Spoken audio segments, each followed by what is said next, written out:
Hey, my name is Nolan Bishop. I'm 31 years old, and I work as a paramedic out of the county station in Millbridge, Ohio.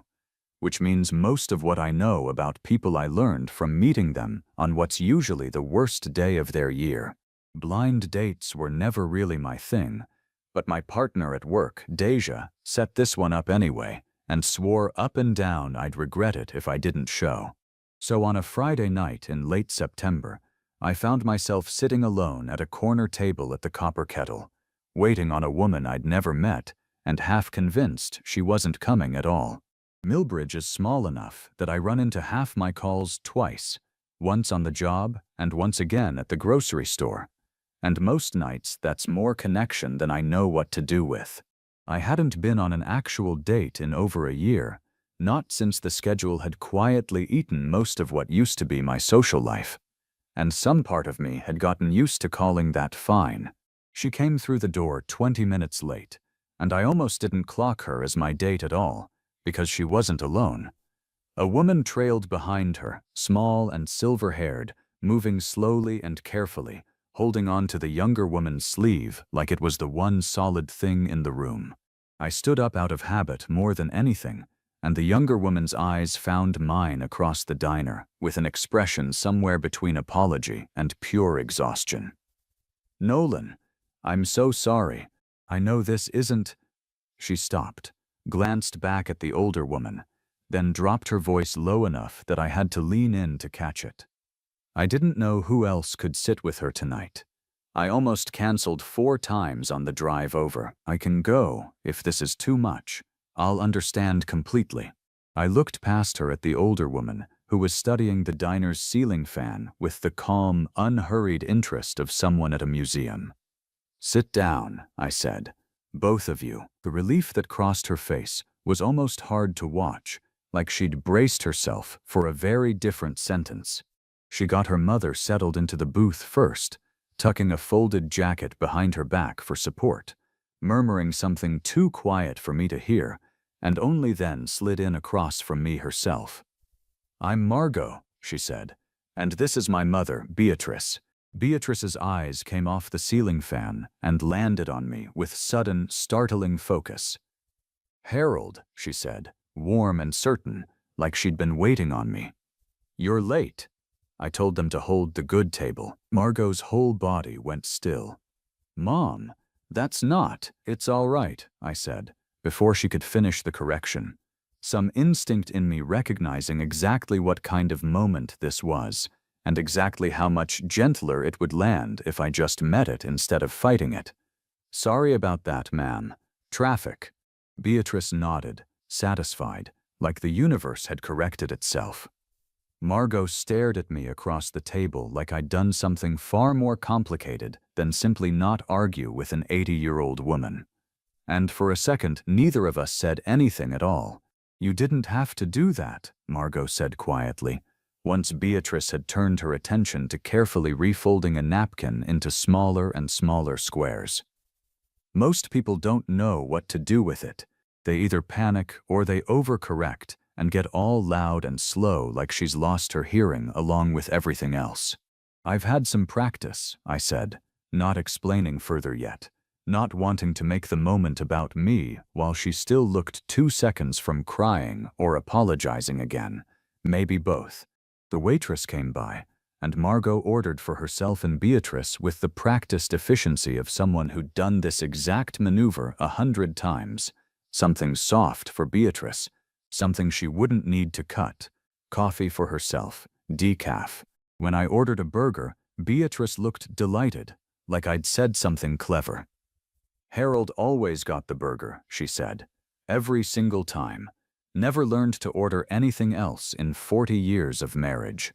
Margot's laugh came out thin and surprised, like it had snuck past her guard before she could stop it. "That's actually true," she said. "My dad really did just order the same thing every single time we went anywhere." "I'll take that as a compliment then," I said, and something in Margot's shoulders came down half an inch. The first real ease I'd seen in her since she walked through the door. "How long?" I asked, careful to keep my voice easy, not clinical. "Since the diagnosis. 3 years, Margot said. Bad the last one. My dad passed before any of this started, which some days I think was almost a mercy, though I feel terrible saying that out loud. It's just me most days. My brother Desmond's 4 hours away, calls a lot, helps in his own way, I guess. But helping from 4 hours away mostly looks like advice I didn't ask for. The day program she goes to on weekdays fell through today, some staffing thing. And my regular sitter had a family emergency of her own, and she stopped, shook her head. I almost canceled. I don't know why I didn't. I'm glad you didn't, I said, meaning it more than the moment probably called for. Beatrice looked up from her napkin origami right then, focused suddenly and sharp in a way that didn't match the soft confusion of a minute before.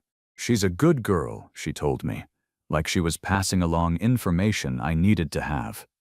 Doesn't ask for help near enough. You make sure she asks for help. Mom, Margot said, mortified. I promise, I told Beatrice. I will. Dinner went easier after that. Easier than either of us expected walking in. Beatrice drifted in and out, sharp and present 1 minute, quietly lost in some earlier decade the next, and Margot navigated it all with a kind of exhausted grace I found myself admiring more with every passing minute. I helped where I could without making it a production, refilled Beatrice's water, laughed at the story she told twice within 10 minutes without letting on that I'd heard it already. And somewhere in the middle of all that I stopped thinking of the evening as a favor to Deja and started just wanting it to keep going. When the check came, Beatrice grew restless, plucking at her sleeve, eyes darting toward the door with a kind of building anxiety I recognized from calls I'd run before. The particular unraveling that happens when someone's internal clock says it's past time to be somewhere else, even if that somewhere no longer exists. Margot's hand found her mother's on the table, steady and practiced. We're going home soon, Mom. Just a few more minutes. I walked them out to the parking lot after, mostly because I wasn't ready for the night to end, and partly because some old instinct wouldn't let me watch a woman wrangle her confused mother alone into a car without at least offering a hand. Beatrice settled into the passenger seat easier when I found the right tone with her, something low and unhurried, and by the time I clicked her seatbelt for her, she was humming something tuneless and content. Margot stood by the driver's door after, arms wrapped around herself against the September chill. I'm sorry, she said again. This wasn't exactly the date you signed up for. It was better, I told her, and meant it. I pulled a pen from my jacket, wrote my number on the back of a receipt from my pocket, since neither of us had anything better. For emergencies, I said, or for whenever the day program falls through again, and you need someone to sit with her, so you're not doing all of this completely alone. She looked at the receipt for a long moment, like it might dissolve if she looked away. Nobody's offered that before, she said quietly. Not once. Not really. Then it's about time somebody did, I said. Deja cornered me at the start of our next shift, demanding a full report on the blind date she'd engineered. When I told her how it had actually gone, blind date interrupted by a dementia patient calling me by her dead husband's name. Deja didn't laugh the way I half expected. She just looked at me for a long moment and said that sounded exactly like the kind of mess I'd probably fall for completely. And she was, annoyingly, already right. I told Margot about my grandmother 2 weeks later, on a Tuesday evening while Beatrice napped in her chair, and the two of us sat on the back steps, splitting a coffee that had gone cold an hour before either of us noticed. My grandmother raised me more than my own parents did most years, and dementia took her slowly over about 6 years, starting when I was 19. I was in paramedic school by the time it got bad, learning how to keep strangers' hearts beating while I watched hers forget how to recognize mine. I used to think I went into this job to save people. Some years later, I think I actually went into it because I couldn't save her, and some part of me has been trying to make up the difference ever since. Margot didn't say anything for a while, just reached over and laced her fingers through mine on the step between us. "That's why you didn't run," she said eventually. "That first night. Most people would have run. Running never once occurred to me," I told her, and it was the truest thing I'd said to her yet. I called 2 days later, not really needing an excuse but making one anyway, asking if Thursday's day program had held up. It hadn't. Neither had the following Mondays. Somewhere over the next month, sitting with Beatrice stopped being a favor I offered and became just a thing I did, the way some people have a standing poker night. I learned her rhythms fast, the way EMS work teaches you to learn anybody's rhythms fast. Mornings were her best hours, clear and often funny, sharp enough that she'd tease me about my haircut or ask pointed questions about my intentions toward her daughter. Afternoons slipped sideways more often than not, and evenings were hardest. That same restless door-watching anxiety I'd seen in the diner, a phenomenon Margot told me the day program called sundowning, and which I recognized, once she named it, from more calls than I wanted to count. Some afternoons meant cards, slow rounds of a game she half remembered the rules to, and I never corrected her on, letting her invent new ones as we went until we were playing something entirely different from what either of us started with. Other afternoons meant nothing more than sitting together while she watched the birds at the feeder outside the kitchen window, narrating their comings and goings like a nature documentary only she could hear, and I learned there was a particular kind of peace in simply being present for someone else's quiet, not fixing it, not filling it, just sitting inside it alongside her. I went with them to Dr. Solis's office in October for what was supposed to be a routine check-in and turned into something heavier, a cognitive assessment that showed measurable decline since the spring, numbers on a page that made Margot's face go carefully blank in the particular way I'd learned, meant she was holding herself together by sheer will. In the parking lot afterward, she finally let it crack, standing between two cars with her hands pressed over her face. And I didn't say anything useful, because there wasn't anything useful to say. I just stood there and let her lean into me until she was ready to drive, and somewhere in the middle of that silence I understood that this was the actual work of loving someone in her position. Not the sweet moments at the diner table, but standing in parking lots holding up the weight of news nobody wants. Deja finally met them both properly in late October, when I brought Margot and Beatrice by the station on a slow afternoon, because Beatrice had expressed sudden, urgent interest in seeing where I actually worked. Deja gave Beatrice the full tour, let her sit in the driver's seat of the ambulance, and flip on the lights just once. And by the time we left, Beatrice had decided Deja was, in her words, entirely too sensible to be spending her time with someone as flighty as me, an assessment that delighted Deja so much she brought it up at least once a week for the rest of the winter. Margot laughed harder that afternoon than I'd heard her laugh since the night we met, and watching her laugh like that, easy and unguarded in the middle of my actual life, instead of just visiting the edges of it, I understood how much I'd already come to want this specific, complicated, unglamorous version of a relationship over any easier one I might have had instead. Not everyone handled Beatrice as easily as I had, and I got a real look at that firsthand on a Saturday morning grocery run in early November, the first time I'd taken Beatrice out on my own so Margot could catch up on sleep. Beatrice got turned around in the cereal aisle, distressed, insisting loudly that someone had rearranged the whole store just to confuse her, and a woman near the register made a comment to her husband, not quite quiet enough, about people who couldn't control their elderly relatives in public. I didn't raise my voice. I've learned that raising your voice has never once helped anybody in a crisis, professional or otherwise.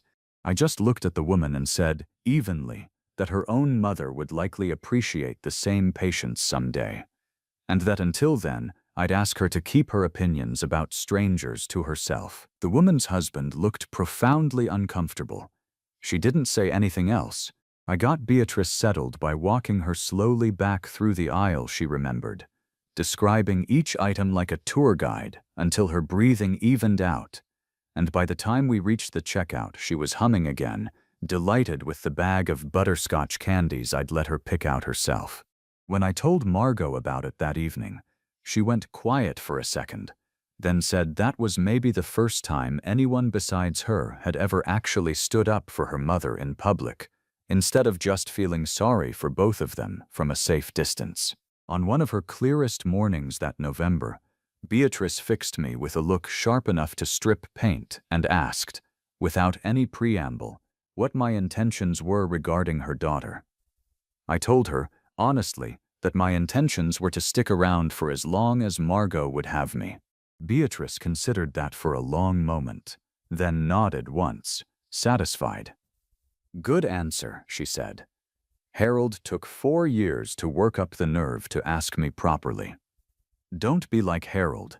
She patted my hand like she'd settled something important, then asked me, entirely serious, whether I thought it would rain, and I understood I'd just passed some test I hadn't known I was taking. I started bringing an old portable radio by on Sunday afternoons sometime that same month, cycling through decades of music until I hit something that made Beatrice's whole face change. And once I found the right station, old standards Beatrice and Harold had apparently loved during their courting years, she'd hum along to every word without hesitation, clear and certain in a way she rarely managed with anything else anymore. Margot told me once, watching from the doorway, that music was one of the last things dementia usually took, that some part of the brain kept the old songs long after it let go of names and faces and dates, and something about that fact settled into me and stayed there, a small, stubborn kind of hope in the middle of everything the disease kept taking.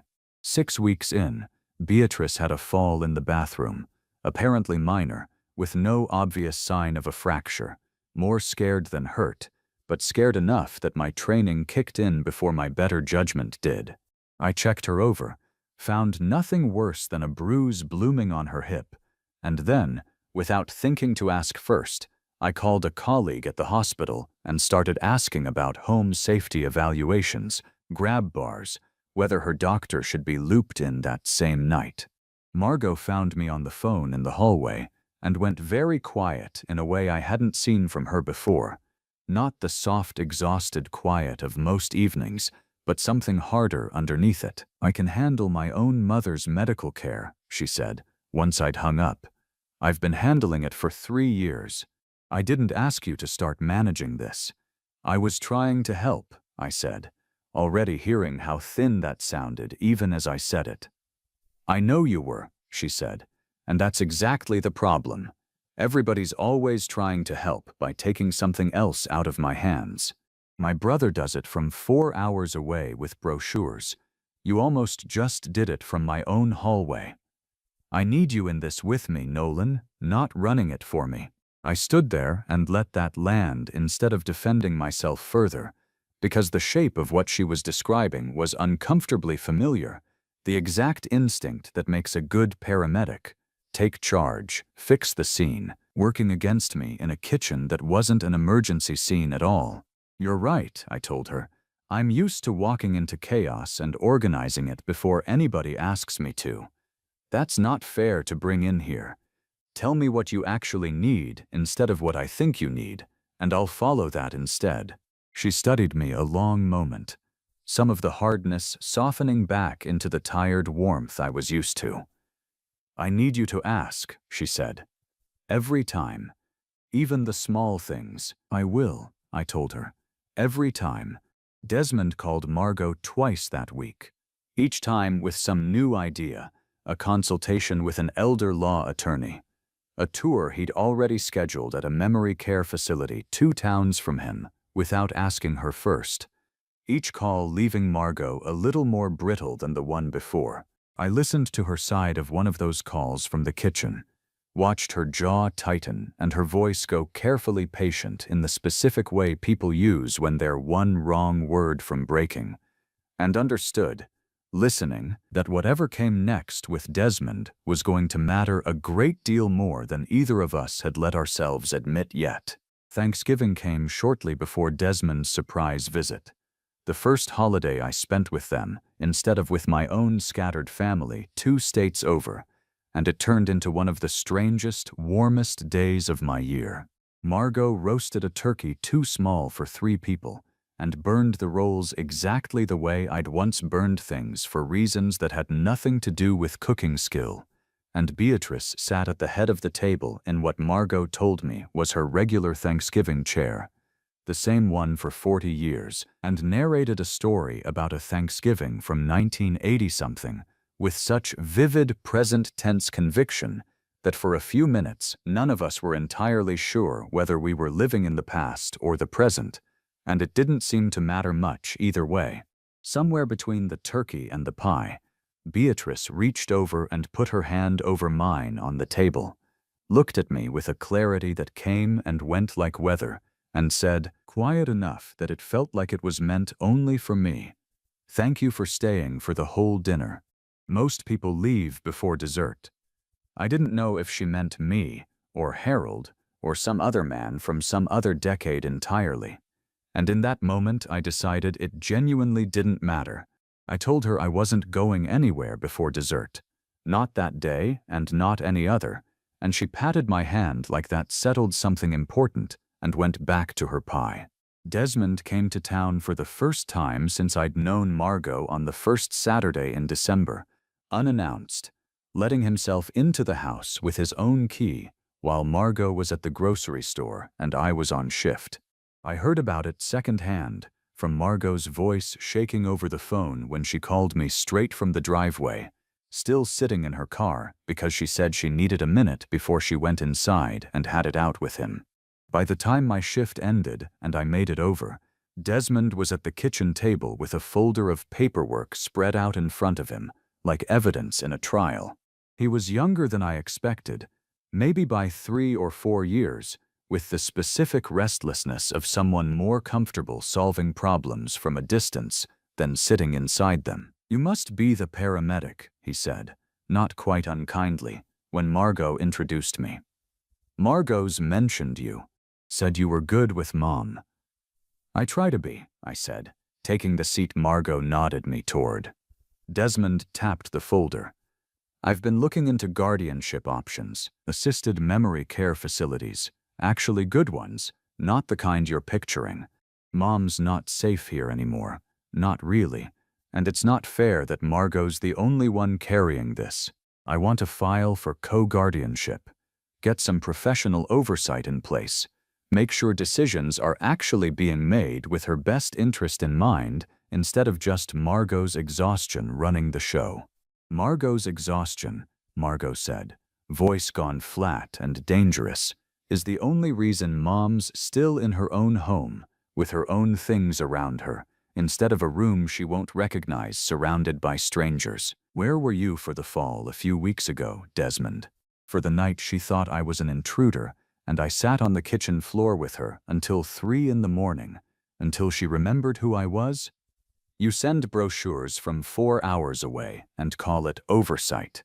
Desmond's jaw tightened, and for a second, something moved underneath the confident folder-tapping certainty, something closer to the same exhaustion I recognized in Margot, just wearing a different coat. "I can't watch her disappear a little more every time I visit," he said, quieter now.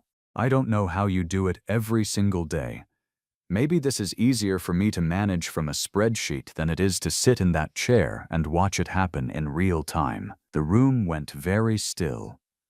I don't think either of us expected that particular honesty out of him, least of all Margot. "That doesn't mean you get to make decisions for both of us from a spreadsheet either," Margot said, softer now but not backing down. "If you want to actually help, come here, sit in the chair, learn what Thursday afternoons look like before you decide you know better than I do what Mom needs." Desmond didn't have an answer for that right away. He left the folder on the table when he finally went to the motel that night, though unsigned, and told Margot he'd think about what she said before he did anything else. It wasn't a resolution. It felt more like a held breath, the kind that could go either direction depending on what happened next. 3 days after Desmond left for the motel, still in town, still supposedly thinking, Beatrice was missing for 11 minutes before I found her. 11 minutes that felt like 11 years. It happened during exactly the kind of unraveling I'd learned to watch for. Early evening, the sky starting to go orange, Beatrice's anxiety climbing right on schedule while Margot was on the phone in the other room dealing with an insurance question that couldn't wait. My shift had just ended, and I was still at the station, about 5 minutes from Margot's house, when her text came through. 3 words that stopped my whole world for a second. She's gone. Help. Deja immediately radioed dispatch with Beatrice's description while I ran for my car. The nearest deputy was already being sent by the time I pulled out of the lot, but I knew this stretch of road better than any deputy would, and I ran through everything I knew about finding a wandering dementia patient the whole way there. They don't run. They walk with purpose toward somewhere that makes sense to them, some earlier address, some errand from a decade ago, and you don't chase them, because chasing triggers panic. And panic makes people do dangerous things near roads. Every porch light I passed without finding her felt like a held breath. I thought about the 2-lane county road, 3 blocks past the old school, the one with no sidewalk and drivers who took the curve too fast in the dark. And I pushed the accelerator down harder than I should have, praying I'd reach whatever direction she'd chosen before that road did. I found her 4 blocks from the house, walking steady and certain along the shoulder of Crestline Avenue toward the old elementary school Margot and Desmond had attended as children, since demolished and rebuilt somewhere else entirely. I pulled over well ahead of her and got out slowly, hands visible, voice low.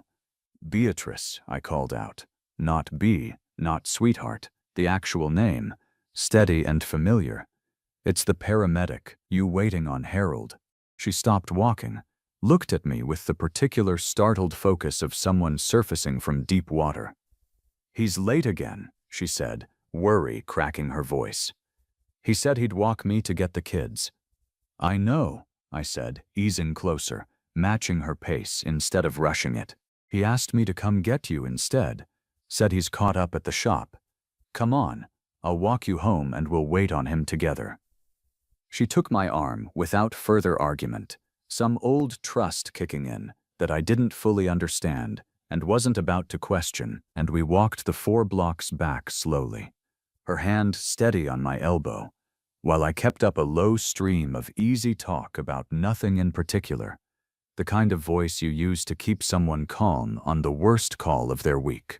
Margot met us in the driveway at a dead run, and the sound she made when she saw her mother safe wasn't quite crying and wasn't quite laughing.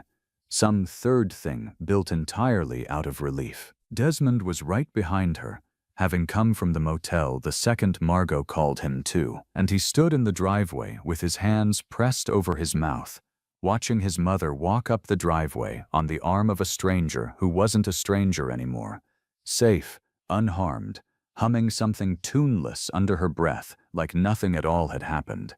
When it was just the 2 of us for a moment in the kitchen, before Desmond came inside, Margot held onto my jacket with both fists, like she was checking I was actually solid, actually real.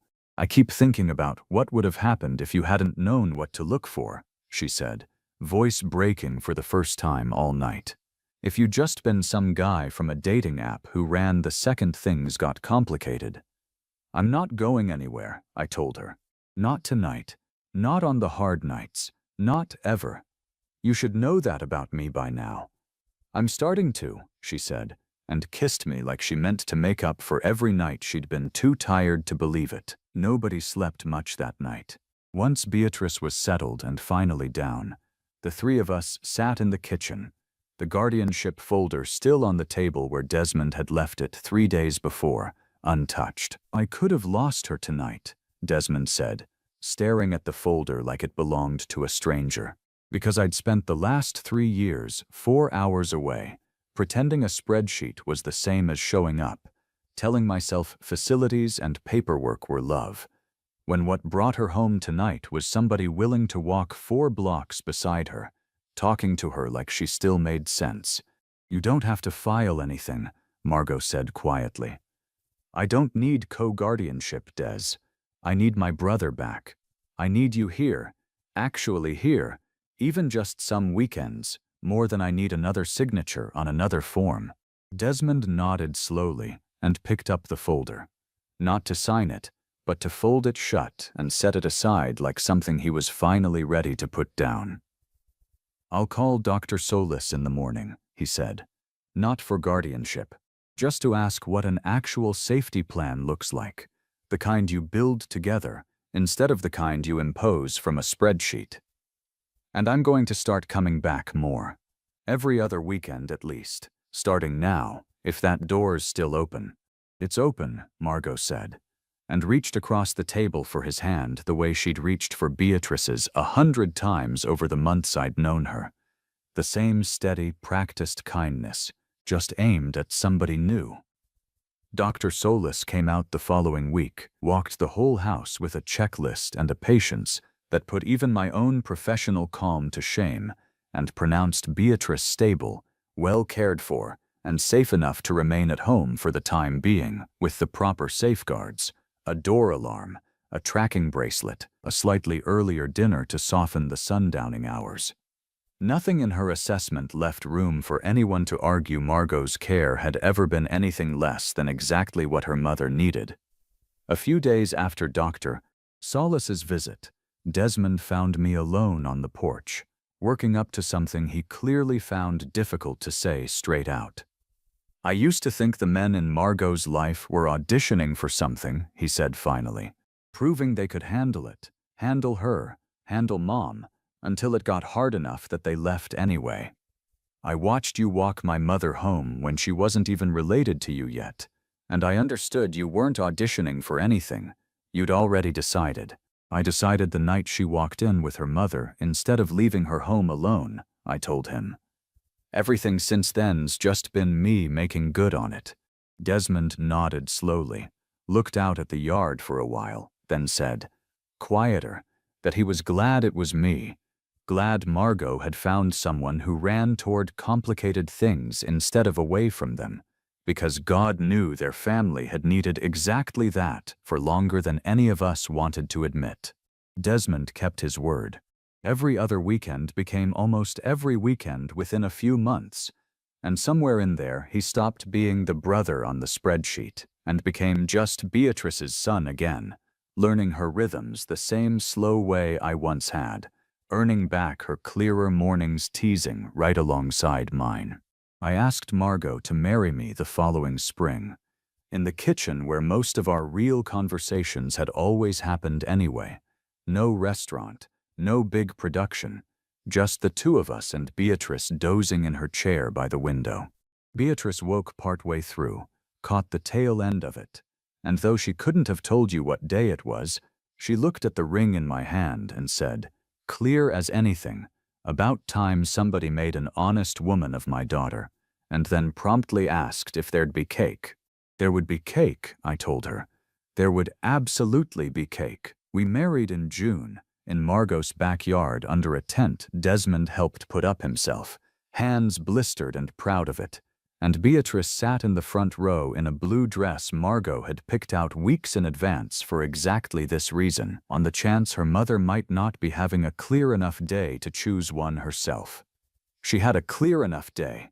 She cried through the whole ceremony, the good kind of crying, and when the officiant asked if anyone objected, she called out, loud enough for the whole yard to hear, that she certainly did not, and neither had Harold, apparently. All those years ago, though nobody quite understood what she meant by that, and everybody laughed anyway. I've thought a lot since that first Friday at the Copper Kettle about what actually makes two people work, and I don't think it's the easy nights, the nights nothing goes wrong. I think it's whether you're still choosing to show up on the nights something does. These days, Beatrice mostly calls me the paramedic instead of Harold, A small, steady kind of progress, Margot says, means her mother's built a real place for me, somewhere separate from her husband's memory. Not a replacement, just mine. Last Sunday, Desmond and I got her out to the porch for the last warm evening of the year. And Margot came out to find the three of us mid-argument over whether the burger or the meatloaf was the better order. Harold always got the burger, Beatrice told her daughter, delighted, pointing at me like I'd finally passed some final exam. This one agrees with him. I do, I said, every time.